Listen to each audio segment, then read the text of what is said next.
Hello everyone, welcome back to Udaan Vidyapeeth. This is Hrithik Mishra from Udaan Vidyapeeth. और आज के स्कॉलरशिप के वीडियो में ऑल ओवर इंडिया में जो भी स्कॉलरशिप्स मेजर हैं जो मिलती हैं स्टूडेंट्स को, वो कवर करने वाले हैं। सारी इन्फॉर्मेशन आपको देने वाले हैं A to Z। आपको प्रोसेस समझ में आ जाएगी, एलिजिबिलिटी समझ में आ जाएगी, कैसे अप्लाई करना है, क्या डॉक्यूमेंट्स लगने हैं, सबके बारे में बात करने वाले हैं। प्लस एक चीज़ और है, जैसे मैंने पिछले वीडियो बनाए थे तो उसमें बहुत सारे लोगों का ये कंफ्यूजन था, ये कमेंट था कि क्या हम एक ही स्कॉलरशिप ले सकते हैं, अदर स्कॉलरशिप नहीं ले सकते। तो ये जो मिथ है, ये जो आप लोगों का कंफ्यूजन है, ये दूर कर दूं मैं। आप लोग मल्टीपल स्कॉलरशिप में अप्लाई कर सकते हो, but there is a condition, क्योंकि आप गवर्नमेंट के किसी एक ही स्कॉलरशिप में अप्लाई कर सकते हो और प्राइवेट में किसी में भी कर सकते हो। इसीलिए आज मैं जो कॉम्पोजिशन लेके आया हूँ प्राइवेट और गवर्नमेंट दोनों का लेके आया हूँ। तो गवर्नमेंट में तो आप एक अप्लाई करोगे, अप्लाई आप कर सकते हो, बट मिलती आपको एक है। और प्राइवेट में आप किसी भी स्कॉलरशिप में अप्लाई कर सकते हो, कितनी भी स्कॉलरशिप में अप्लाई कर सकते हो। तो ये जो कंफ्यूजन था, आई होप आपका क्लियर हो गया होगा।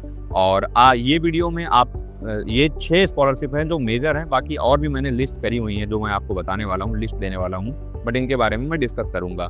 और साथ साथ जिन लोगों को भी कोई डाउट है, कुछ पूछना हो, यार कमेंट कर दिया करो फटाफट। वहाँ पे मैं सबके कमेंट रिप्लाई करता हूँ, जिसका भी ऑथेंटिक कमेंट होता है, जिसका भी कंफ्यूजन होता है, वो मैं सारा क्लियर करता हूँ। तो मेक श्योर कमेंट कर दिया करो। और जिन्होंने भी अभी सब्सक्राइब और नहीं किया है वो सब्सक्राइब भी कर लो भाई, क्योंकि यहाँ पे अच्छी चीज़ें लगातार मिलती रहती हैं। तो चलो अपना वीडियो स्टार्ट करते हैं। जैसे मैंने बताया कि आपको आज मैं बहुत सारी स्कॉलरशिप, जैसे यूपी स्कॉलरशिप के बारे में, LIC स्कॉलरशिप और NSP, ये इसमें बहुत कंफ्यूजन होता है बच्चों को, तो आज ये कंफ्यूजन भी दूर हो जाएगा। और इन्फोसिस स्कॉलरशिप, SDFC और रिलायंस फाउंडेशन और सीमेंस स्कॉलरशिप के ऊपर मैंने ऑलरेडी वीडियो बना रखा है, वो आप डिटेल में मैं लिंक दे दूंगा, आप जाके चेक करो। एक एक प्रोसेस भी समझाया हुआ है, तो वहाँ पे जाओगे तो ज़्यादा अच्छा आपको आइडिया मिलेगा। तो चलो हम लोग अपना वीडियो स्टार्ट करते हैं। और जिन्होंने भी अभी तक सब्सक्राइब नहीं किया है, मेक श्योर टू सब्सक्राइब, क्योंकि यहाँ पे ऐसी चीज़ें लगातार मिलती रहेगी। तो सबसे पहली जो स्कॉलरशिप है वो आपकी मैं बात करने वाला हूँ इन्फोसिस फाउंडेशन जो स्टेम स्टार स्कॉलरशिप है, इसके बारे में। अब यार ये स्कॉलरशिप की खास बात यह है कि इसमें आपको बहुत अच्छा खासा अमाउंट देखने को मिल जाता है। आप देख रहे हो यहाँ पे जो अमाउंट आपको मिल रहा है वो 1 लाख रुपए तक मिल रहा है, ठीक है। अब यहाँ पे एक बेसिक सी एलिजिबिलिटी होती है आपकी, इंडियन जो है फीमेल स्टूडेंट, यानी ये फीमेल के लिए है। तो अभी घबराओ नहीं, जो लोग भी मेल हैं उनके लिए भी है, तो इतनी टेंशन लेने वाली बात नहीं है, ठीक है। आपने क्लास 12 कर रखी हो या फिर आप स्टेम ब्रांचेस में, यानी इंजीनियरिंग में, आप किसी भी ब्रांच में इससे इंजीनियरिंग कर रहे हो तो आप इसके लिए एलिजिबल हो, सिंपल सी बात है, ठीक है। सेकेंड ईयर के लिए भी एलिजिबल है। और उसके बाद यहाँ पे आपकी जो फैमिली इनकम होनी चाहिए वो 8 लाख से कम होनी चाहिए, और आपको 1 लाख तक का बेनिफिट मिलता है। अब अगर इसके बात करें इसके प्रोसेस के बारे में, तो प्रोसेस के बारे में अगर मैं बात करूँ तो प्रोसेस आपका जो होने वाला है वो आपका होने वाला है, क्या क्या डॉक्यूमेंट्स आप यहाँ पे रिक्वायर्ड है देख सकते हो, ठीक है। अब अगर डॉक्यूमेंट्स की बात करूँ तो पासपोर्ट साइज फोटो, ठीक है। आपका JEE मेन या आपने अगर नीट दे रखा है या आपने CET दे रखा है, ये सब के आपके सर्टिफिकेट लगते हैं, स्कोर कार्ड लगते हैं। गवर्नमेंट ID बेसिक चीज़ है, और प्रूफ ऑफ एडमिशन लगना है, ठीक है। फैमिली इनकम प्रूफ लगना है, 6 मंथ की इलेक्ट्रिसिटी बिल वगैरह ये मांगते हैं, और आप आराम से इसको दे सकते हो, कोई दिक्कत नहीं होती है, ठीक है। और जो आपके एक्सपेंसेस हैं, एकेडमिक एक्सपेंसेस, जैसे हॉस्टल की फीस हो गई और जो चीज़ों में आपका पैसा लगा हुआ है, ठीक है। बैंक डिटेल, पासबुक वगैरह ये आपको चाहिए ही चाहिए, बिकॉज आपकी जो अमाउंट आएगा वो आपके इसी चीज़ में आएगा, बैंक में ही आएगा। तो एप्लीकेशन प्रोसेस आपको बहुत सिंपल है। इन्फोसिस फाउंडेशन की वेबसाइट पे जाना है, सारी स्कॉलरशिप का लिंक मैं आपको प्रोवाइड करा दूंगा, जितने भी स्कॉलरशिप मैं डिस्कस कर रहा हूँ आप सिंपली उस लिंक पे जा करके अप्लाई कर सकते हो, ठीक है। और उसके बाद एप्लीकेशन पे स्टार्ट करना है, डिटेल फिल करना है, अपने डॉक्यूमेंट्स अपलोड करना है, और उसके बाद अपना प्रीव्यू करके सबमिट कर देना है। उसके बाद आगे का प्रोसेस आपका होता रहेगा, और उस प्रोसेस के थ्रू आप जाके क्या कर सकते हो, अपना आगे का जो फॉर्म है वो कंप्लीट कर सकते हो, ठीक है। यहाँ पे मैं एक चीज़ बता दूँ, ये स्कॉलरशिप अगर आप ढंग से, फॉर्म तक तो ठीक है, फॉर्म तक तो सब जाते हैं, लेकिन आगे का जो प्रोसेस होता है अगर वो आप ढंग से कर ले गए तो आपको डेफिनेटली स्कॉलरशिप मिल जाती है। अब आगे अगर मैं बात करूँ तो SDFC स्कॉलरशिप के बारे में, यार SDFC scholarship actually last date over हो चुकी थी, बट अभी फिर से ओपन हो गई है, तो इसका मैं चाहूँगा आप सबको फ़ायदा मिले।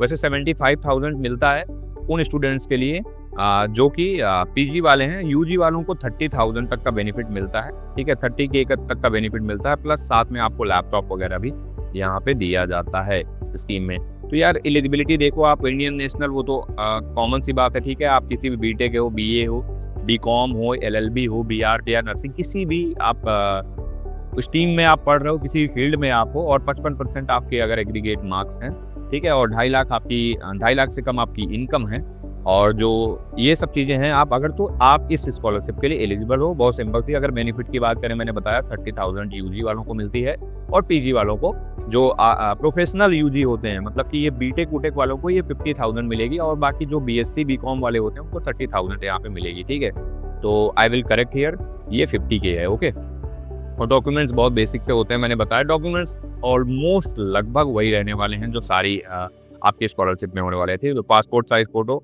प्रीवियस ईयर मार्कशीट लगेगी, आपकी आइडेंटिटी प्रूफ लगेगा, ठीक है, और करंट ईयर का जो भी आपका फीस वगैरह एडमिशन आपने कराया है, जिस भी इंस्टीट्यूशन में कराया है, वो चीज़ लगेगा। और एक चीज़ यार और डाउट आता है, ये बोनाफाइड करके लोग परेशान होते हैं कि बोनाफाइड सर्टिफिकेट क्या है। तो भाई बोनाफाइड सर्टिफिकेट ज़्यादा कुछ खास नहीं होता, ये आपका प्रूफ होता है कि आपने किसी पर्टिकुलर कॉलेज में एडमिशन लिया है। तो एडमिशन के टाइम पे जो भी आपको एक ऑफिशियल जो भी, चाहे वो सर्टिफिकेट मिला हो, चाहे रिसीट मिली हो, या चाहे एडमिशन लेटर मिला हो, तो उसको आप यूज कर सकते हो बोनाफाइड सर्टिफिकेट के लिए ना। तो ये एक बड़ा कंफ्यूजन था बच्चों में, तो ये चीज यहाँ पे क्लियर हो जाती है। ठीक है, अब हम आगे बढ़ें तो रिलायंस फाउंडेशन स्कॉलरशिप के बारे में मैंने बताया, और मैंने ऑलरेडी वीडियो बना रखा है, इसका डिस्क्रिप्शन में मैं लिंक दे रहा हूँ, एक प्रोसेस है, वहाँ पे जाके आप देखो। यहाँ पे आपको 2 लाख से लेकर के 6 लाख तक की स्कॉलरशिप मिलती है, और लिटरली मिलती है ये स्कॉलरशिप। पिछली बार मेरी गाइडेंस के अंदर भी कुछ स्टूडेंट सिलेक्ट हुए थे, और सिमिलरली सीमेंस स्कॉलरशिप का भी यही है। अगर मैं सीमेंस स्कॉलरशिप की बात करूं तो इसमें भी कुछ स्टूडेंट सिलेक्ट हुए थे, इस पर भी मैंने बहुत डिटेल वीडियो बना रखा है। आप लोग जिन्होंने भी नहीं देखा है वो जाके देखो, और जिन्होंने भी जो अभी तक देख रहे हैं और सब्सक्राइब नहीं किए हैं, सब्सक्राइब करके रख लो, क्योंकि ऐसी चीज़ें मिस हो जाएंगी तो बाद में आप बहुत पछताओगे। ठीक है, अब आगे चलते हैं, हम LIC स्कॉलरशिप के बारे में बात कर लेते हैं। यार ये गवर्नमेंट स्कॉलरशिप के अंदर आती है। ठीक है, तो एलिजिबिलिटी आपकी यही रहने वाली है, 60% जो है, और आप जिस भी उसमें पढ़ रहे हो, जिस भी कोर्स में पढ़ रहे हो, ठीक है, जैसे आप अगर ग्रेजुएशन कर रहे हो तब भी ठीक है, या आप किसी वोकेशनल किसी ITI कोर्स में हो तब भी ठीक है, मतलब डिप्लोमा वालों को भी मिल जाती है स्कॉलरशिप। बस एनुअल इनकम आपकी जो होनी चाहिए वो 4,50,000 से कम होनी चाहिए, तो आप इसके। अच्छा, स्पेशल गर्ल चाइल्ड जो होते हैं वो भी इसके लिए एलिजिबल होते हैं। ठीक है, अब यहाँ पे हम अमाउंट जान लेते हैं। तो जैसे मेडिकल के जो कोर्सेज हैं उनको 40,000 पर ईयर की स्कॉलरशिप मिलती है। जो भी प्रोफेशनल और टेक्निकल कोर्सेज हैं उनको जैसे BE, BTech और BR की 30,000 मिलती है, और जो कि डिप्लोमा वाले कैंडिडेट हैं या उस लेवल के कैंडिडेट हैं उनको 20,000 पर ईयर की स्कॉलरशिप यहाँ पे मिलती है। बाकी मैंने बताया कि जो स्पेशल गर्ल चाइल्ड होते हैं उनको 15,000 का यहाँ पे स्कॉलरशिप देखने को मिल जाता है। और अगर इससे आगे की बात कर लूँ कि क्या इसका प्रोसेस क्या होने वाला है, तो सिंपली ऑनलाइन देखो, सर्टिफिकेट से यार इनकम सर्टिफिकेट अप्लाई होंगे, कास्ट सर्टिफिकेट, बैंक अकाउंट, और लास्ट एग्जाम की जो मार्कशीट है, ये चीज़ें हैं।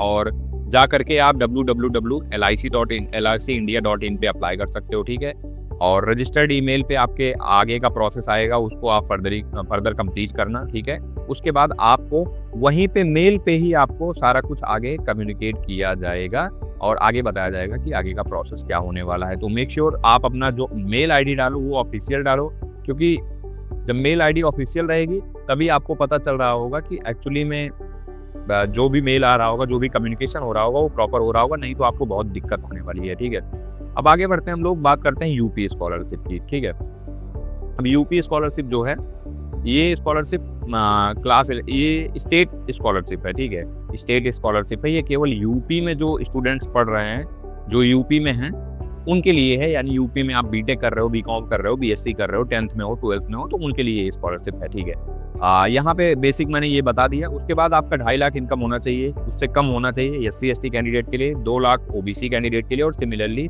माइनॉरिटी और जो जनरल और EWS कैंडिडेट हैं उनके लिए भी 2 लाख से कम इनकम होना चाहिए। ठीक है, बाकी आप बेसिक अगर आपने 55% से भी अपना पास किया हुआ है, जो आपके मार्क्स हैं एग्रीगेट लास्ट जो भी आपने क्वालिफाइंग एग्जामिनेशन उसमें 55% है, तो आप इसके लिए एलिजिबल हो। ठीक है, अच्छा इसके लिए मैं एक पर्सनली भी डेडिकेटेड वीडियो ले आऊँगा। ठीक है, आई विल मेक श्योर कि आप लोग इसमें कोई गलती ना करें, क्योंकि बहुत सारी गलतियां होती हैं इसमें। इसका जो प्रोसेस है, देखो गवर्नमेंट की जो स्कॉलरशिप है उसमें बहुत ध्यान से आपको डिटेल्स फिल करनी है, उसमें फॉर्म फिलिंग में गलती होती है। बट जो प्राइवेट की स्कॉलरशिप है उसमें फॉर्म तो लोग भर देते हैं, बट आगे का स्टेप्स नहीं फॉलो कर पाते ढंग से, वो गलती कर जाते हैं, इसलिए उनकी स्कॉलरशिप नहीं आती। तो गवर्नमेंट और प्राइवेट दोनों स्कॉलरशिप को भरने का जो तरीका है ना, अप्रोच जो है वो बहुत अलग है। तो मेक श्योर करना कि जब भी आप फॉर्म भर रहे हो कोई गलती ना करो, क्योंकि इन सब में बहुत कंफ्यूजन होता है। ठीक है, अब अगर फाइनेंशियल असिस्टेंस की बात करूं तो यार इसमें मैं अगर पर्सनली बताऊं तो आपको देखो जो भी प्रोफेशनल वाले कोर्सेज हैं उनमें 60,000 तक आती है। एससी एसटी कैंडिडेट के लिए 90K तक की स्कॉलरशिप आ जाती है, ठीक है। और अगर आप हॉस्टलर हो तो आपको 65,000 तक की स्कॉलरशिप आ जाती है जनरल में। तो ये जनरल ओबीसी एससी एसटी वालों को लगभग इतना अमाउंट यहाँ पे मिल जाता है। मेक श्योर आपका आधार वगैरह प्रॉपर लिंक हो। अगर आप जिसका नहीं लिंक है वो जाके लिंक करवा लो। आधार मोबाइल नंबर से लिंक होना चाहिए और ये डीबीटी वगैरह अपने बैंक जाके करवा लो, क्योंकि सबसे बड़ा चैलेंज यही आता है जब उस समय वेरीफाई नहीं होता है, क्योंकि ये इसका प्रोसेस थोड़ा अलग होता है, ठीक है। अब यहाँ पे डॉक्यूमेंट मैंने लिस्ट कर दिए हैं, आप देख सकते हो क्या क्या डॉक्यूमेंट्स आपके यहाँ पे लग रहे हैं। आधार कार्ड है, डोमिसाइल सर्टिफिकेट है, कास्ट सर्टिफिकेट लग रहा है, इनकम सर्टिफिकेट लग रहा है, मार्कशीट लग रही है, एडमिशन प्रूफ लग रहा है जैसे मैंने बताया, बैंक डिटेल लग रही है, पासपोर्ट साइज फोटो लग रही है। बाकी ये है सिंपल सा प्रोसेस जो मैं आपको आगे भी बताने वाला हूँ, ठीक है। तो प्रोसेस की टेंशन आपको नहीं लेनी है, आगे मैं इस पे ऊपर एक डिटेल वीडियो लेके आऊँगा, उस समय आपका सारा कंफ्यूजन भी दूर हो जाएगा, ठीक है। अब मैं बात करने वाला हूँ नेशनल जो भी एनएसपी स्कॉलरशिप होती है। अब इसके अंदर बहुत सारा कंफ्यूजन होता है बच्चों को कैसे अवेल करें, क्योंकि इसमें ना बहुत बड़ा कंफ्यूजन ये होता है।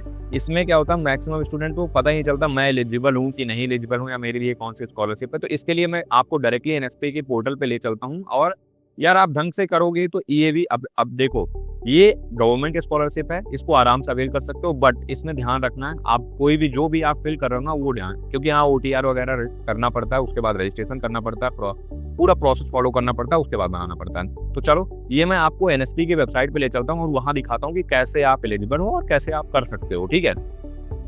तो अब हम आ चुके हैं अपने नेशनल स्कॉलरशिप पोर्टल की वेबसाइट पे। अब यहाँ देखो, यहाँ पे आपको 3-4 चीजें दिख रही होंगी, students, institution, officers and public. देखो, तो अगर आप स्टूडेंट्स पे क्लिक करोगे तो आपको सिंपल देखो यहाँ पे क्या क्या चीजें मिल रही होगी। एक अनाउंसमेंट मिल रही होगी कि 25-26 के लिए स्कॉलरशिप खुली हुई है, ठीक है। प्री और पोस्ट मैट्रिक के लिए जो भी टॉप स्कीम्स हैं अक्रॉस ऑल द डिपार्टमेंट्स, ठीक है। OTR आपको ये प्रोसेस है, आपको कैसे करना है। विदाउट OTR आपकी स्कॉलरशिप अप्लाई नहीं होगी, तो सबसे पहला स्टेप आपको OTR करना है, उसके बाद अप्लाई करना है स्कॉलरशिप के लिए। अगर आप लोग बोलोगे तो मैं इस पर डिटेल प्रोसेस वीडियो बना दूंगा कि कैसे आप लोग यहाँ पे स्टेप बाय स्टेप अप्लाई करोगे। बट उसके लिए आपको कमेंट करना होगा कि आप एनएसपी डिटेल आप कमेंट करो, मैं आपको डेफिनेटली एक डिटेल वीडियो इसके ऊपर जो प्रोसेस होने वाला है उसके ऊपर बनाने वाला हूँ। अब यहाँ पे आप देखो जाने जाओगे तो आपके पास यहाँ पे ना देखो अप्लाई फॉर स्कॉलरशिप, ठीक है, स्कीम्स ऑन एनएसपी। जैसे ही यहाँ पे क्लिक करोगे ना, अक्रॉस ऑल द डिपार्टमेंट आपको पता चल रहा होगा कि कौन कौन सी यहाँ पे स्कॉलरशिप है। अब इस स्कॉलरशिप में जैसे all India council of technical education आप लोग अप्लाई कर सकते हो, ठीक है। ऐसे ही जितने भी यहाँ डिपार्टमेंट हैं, इन डिपार्टमेंट के अंदर आप अपनी स्कॉलरशिप को अप्लाई कर सकते हो। अब इसमें बहुत बड़ा कंफ्यूजन होता है कि कैसे करना है या क्या करना है, तो अभी मैं पूरा डिटेल यहाँ पे नहीं दिखा रहा हूँ। बट यहाँ पे आप सिंपली अगर जाओगे तो सारी स्कीम्स देखो, उसके बाद अपना यहाँ से प्रोसेस में जाओगे, अपने लॉगिन करोगे आधार से, ठीक है। अभी मैं आपको प्रॉपर नहीं करके दिखाने वाला हूँ, बट अगर आपको करना है ये डिटेल वीडियो चाहिए तो आप कमेंट जरूर करना, मैं बताने वाला हूँ, ठीक है। अभी मैं सिंपल आपको प्रोसेस समझा देने वाला हूँ। जो यहाँ पे लिखा हुआ है ना स्टूडेंट लॉगिन, यार ये आप ध्यान से पढ़ोगे तो आपको सब मेक श्योर सारा कुछ समझ में आ जाएगा, कोई दिक्कत नहीं आएगी, ठीक है। अभी ये सिंपल स्टेप्स करने के बाद अपना OTR करने के बाद यहाँ पे अपना जैसे ही न्यू रजिस्टर करोगे, अच्छा इसमें ये है जो सेकेंड ईयर स्टूडेंट हैं उनके लिए क्या है, उनको रिन्यूअल करना है, उनको न्यू रजिस्ट्रेशन पे नहीं करना, नहीं तो गड़बड़ हो जाएगा, ये मेक श्योर करना, ठीक है। तो ऐसे करने के बाद आप जैसे आगे बढ़ोगे तो ये आपको स्कॉलरशिप यहाँ पे प्रॉपर क्लियर हो जाएगी। तो यहाँ से सिंपली आप जैसे पहला स्टेप आपको रजिस्ट्रेशन करना है। रजिस्ट्रेशन के लिए आपको क्या करना पड़ेगा, OTR के लिए पहले OTR वगैरह करो। देखो OTR आ गया। दूसरा स्टेप जो होता है आपका क्या होता है, वो होता है रजिस्ट्रेशन, मोबाइल नंबर, eKYC होगा, उसके बाद धीरे धीरे रजिस्टर कर लो। रजिस्टर करने के बाद फिर लॉगिन कर लो, ठीक है। बहुत सिंपल से स्टेप्स होते हैं। यहाँ से आप अक्रॉस जो भी आप डिपार्टमेंट में हो या जो भी आपकी टीम से जिसके अंडर आप आते हो उसमें ही अप्लाई करना है, नहीं तो नहीं आता है। और इसमें भी आधार सीडिंग होना जरूरी होता है, ठीक है। तो आई होप ये समझ में आ गया होगा। आई होप सो आपको मैंने जो बताया वो क्लियर समझ में आ गया है, ठीक है। अगर इसमें भी आपको डिफिकल्टी हो रही हो तो कमेंट करो, मैं डेफिनेटली आपके लिए एक स्टेप कैसे करना है वो मैं फिल करके आपको दिखा दूंगा, आप इसको समझ आ जाएगा, ठीक है। Thank you. और जिन लोगों को भी किसी भी टॉपिक पे वीडियो चाहिए वो कमेंट करो यार, सिंपल सी बात है। मैं आपके लिए डेफिनेटली वो वीडियो लेके आऊँगा कि मैं कैसे जो भी चीज़ें, जिस भी चीज़ में आपको डिफिकल्टी हो रही है उस टॉपिक के ऊपर मैं वीडियो बनाऊंगा। और make sure to like and subscribe. जिन भी स्टूडेंट देख रहे हैं वो अपने दोस्तों में भी शेयर करो यार साथ साथ, और ऐसे ही सपोर्ट करो, ठीक है। चलो मिलते हैं नेक्स्ट वीडियो में। टिल देन, जय हिंद, जय भारत।